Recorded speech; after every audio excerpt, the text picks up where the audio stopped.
Hello everyone! This is me, Sir Alexis, and welcome to Grade 8 Math class. Learning objective. At the end of the lesson, learners must be able to derive the law of exponent used in multiplying and dividing polynomials and multiply and divide monomials.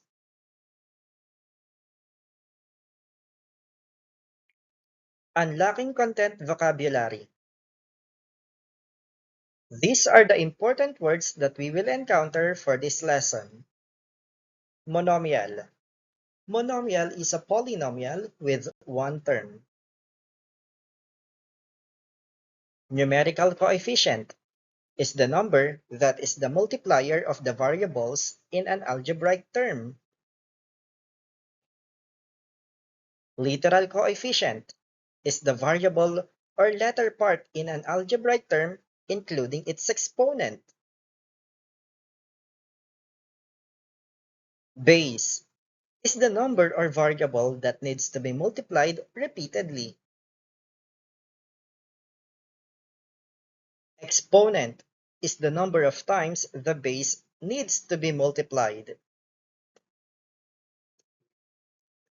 Similar terms are terms that have the same variable and raised to the same exponent.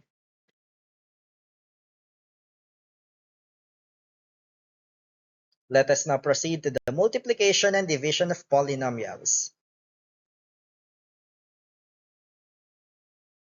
The first lesson that we will have under this multiplication and division of polynomials is use expanded form in multiplication of monomials to derive the laws of exponents.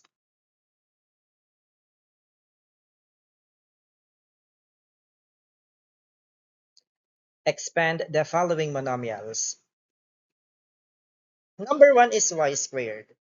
How are we going to expand this monomial? As you can see, our variable here is y and the exponent is 2. If we are going to expand this monomial, ito ay y times y. Because y times y is y squared. X cubed. Ang expanded form niyan ay x times x times x. Number 3, y raised to 6. Y times y times y times y times y times y. 6 times natin siyang imumultiply sa sarili niya. Number 4, we have 4m raised to 6. Okay, so if we are going to expand this monomial, it will be 2 times 2 times m times m times m times m times m times m, or 6 na beses na m. Dahil kaya na natin mag-expand ng monomial, let us try to find the product of these following monomials. Okay, we are going to multiply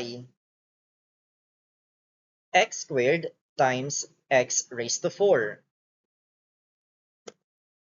Ang gagawin natin dito is, since we have the same variable, we are going to copy the variable x, and then we are going to add their exponents. Magiging 2 plus 4. Kapag kinuha natin yung sum ng kanyang exponents, magiging x raised to 6. Ibig sabihin, ang x squared times x raised to 4 ay x raised to 6. Number 2, y cubed times y raised to 5. Since we have the same variable, we are going to copy variable y, and then we're going to get the sum of the exponents. Okay, so dahil parehong may y, i-add natin yung kanyang exponents na 3 plus 5.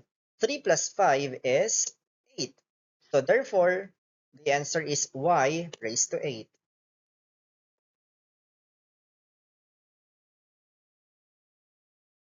Alam nyo, yung ginawa natin kanina ay tinatawag pala na product rule. That is on multiplying monomials. Paano kaya yung product rule na yan?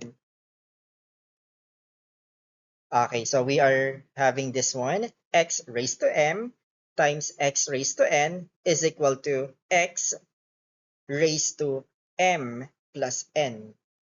Kapag kaparehas sila ng variable, we are going to get their sum or the sum of their exponents. When multiplying powers having the same base, the exponents are added, where x is a real number and m and n are also real numbers. Yan. Okay, so since they have the same variable, they have the same base.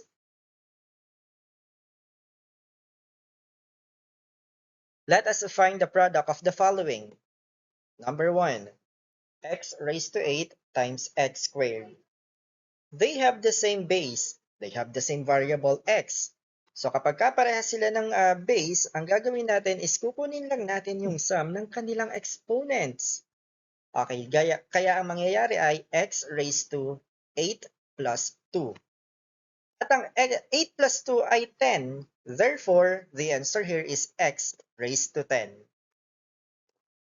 Number 2, what is the product of a squared times a cube? The same base na naman tayo. So therefore, we are going to get the sum of their exponents, 2 plus 3. 2 plus 3 is 5. Therefore, the answer is a raised to 5. Dito naman sa number 3, we have 2 squared times 2 raised to 5. They have the same base. Pareho silang ang base ay 2. So therefore, we will get the sum of their exponents. We have we have 2 raised to 2 plus 5. 2 plus 5 is equal to 7. Therefore, we've got 2 raised to 7.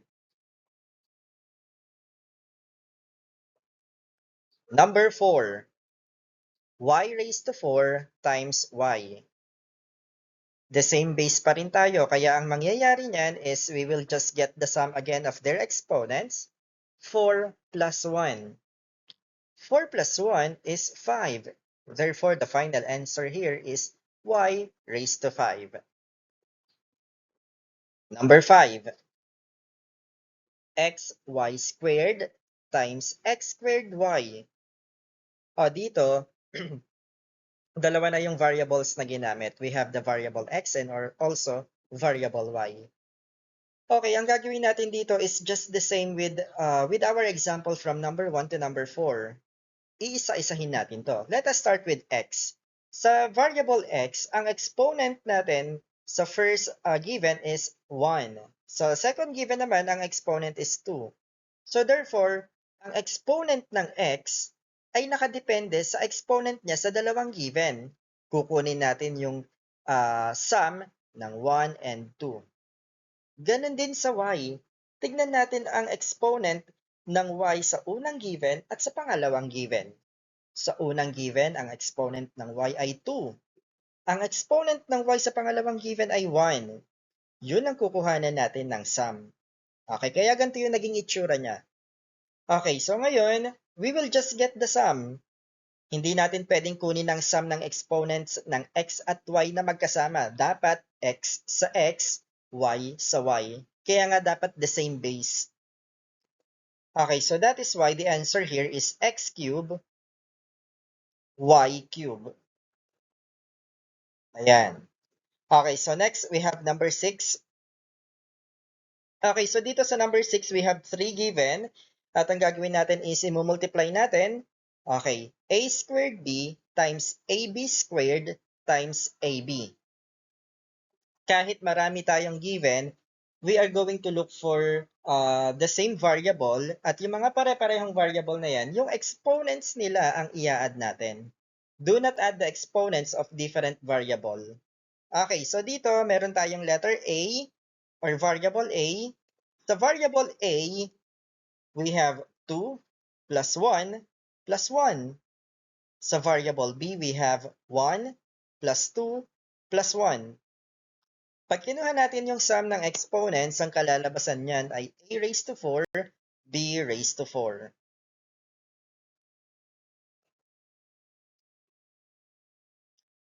Okay, so this one is number 7, space in the place. An engineer presented the floor plan of a building with the given dimensions as shown in the following figure. find its floor area.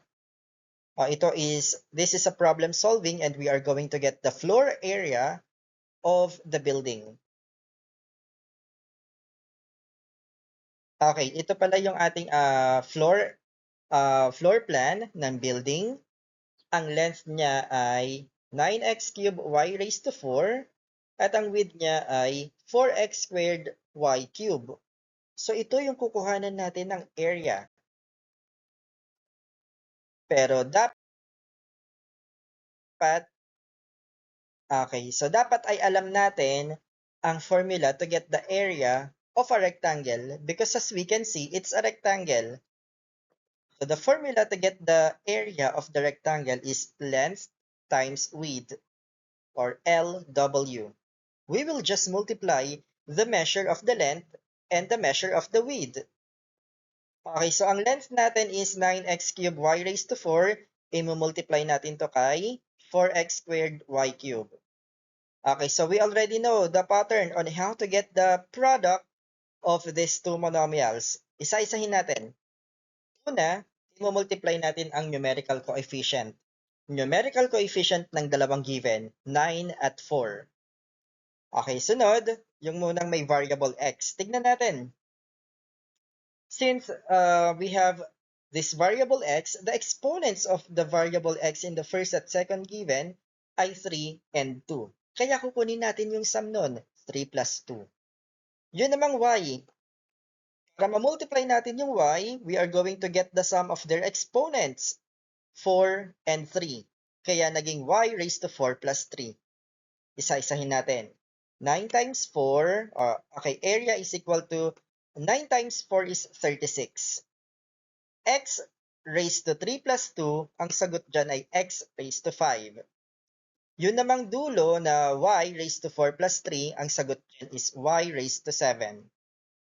Therefore, the floor area of the building is 36x raised to 5, y raised to 7 square units. Don't forget the unit here because we are talking about the area. Okay, so ganun lang pala ang pagkuha ng floor area natin. Dapat alam natin ang formula para hindi tayo nalilito. And we are going to use the product rule to get the answer. Okay, let's now proceed to number 8. We have negative 5x cubed y squared times 3x cubed y raised to 4. Okay, gaya ng ginawa natin kanina, we are going to multiply the numerical coefficient, negative 5 times 3. Pangalawa is yung may variable y naman. X. The exponents of the variable x ay parehong 3. Kaya kukunin natin ang 3 plus 3. Sa variable y naman, tignan natin yung may y. Kukunin natin ang sum ng 2 plus 4.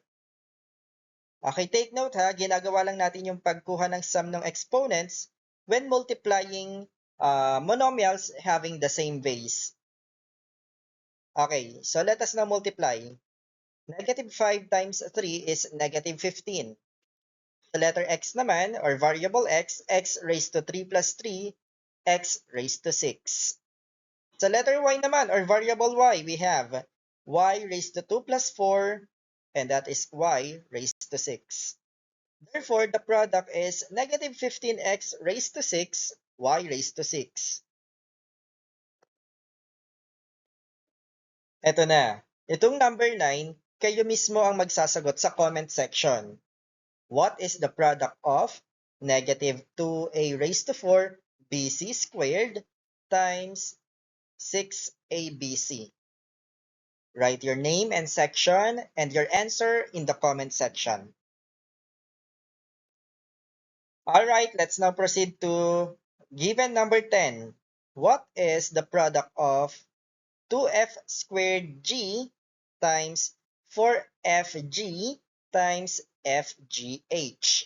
So dito, same pa rin ang gagawin natin. We are going to multiply the numerical coefficient of the three given.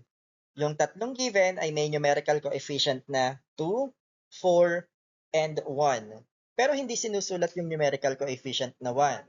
Automatically, if the variable do not have any coefficient or numerical coefficient other than 1, hindi siya sinusulat. Okay, kaya naman, ang sunod natin i-multiply ay yung may variable f.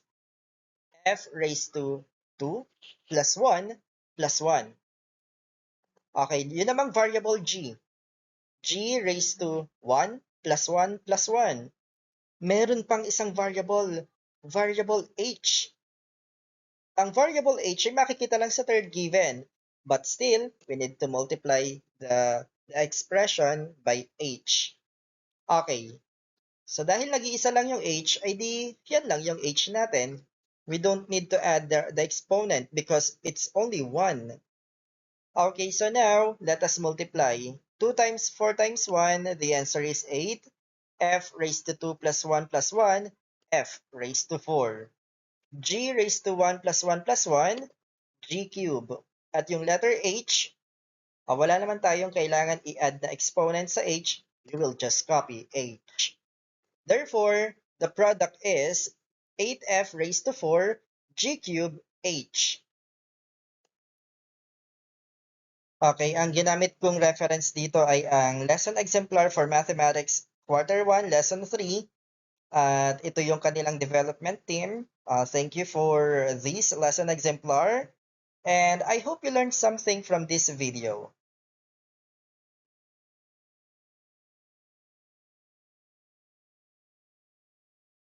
Thank you so much everyone. Magkita-kita ulit tayo sa susunod na video. Goodbye!